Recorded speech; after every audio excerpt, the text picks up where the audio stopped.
Breaking news, forklifts are moving Teslas at the electric vehicle's Northern California plant at this hour, a clear sign that CEO Elon Musk has won his battle to reopen the Fremont factory. Early this morning, the Alameda County Public Health Department, which had previously banned Musk from reopening, even as the governor of California said manufacturing can begin, announced that it has granted him approval to go fully operational once again.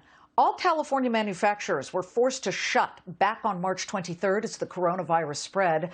Monday, Musk defied the county order to remain closed and said he was fine with risking arrest and threatened to move his plant elsewhere. So what turned the tide, making them make that announcement this morning? Well, at 1 a.m. Monday, Colorado Governor Jared Polis jumped into action, tweeting, "We want you here."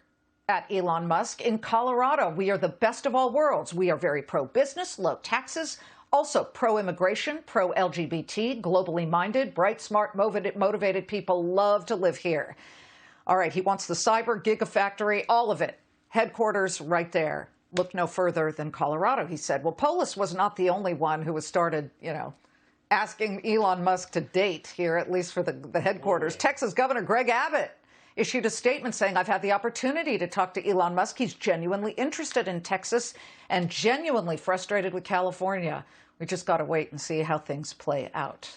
Miraculously, before the sun came up in California this morning, yes, the county said as long as Tesla follows worker safety protocols, it can begin churning out cars this coming Monday.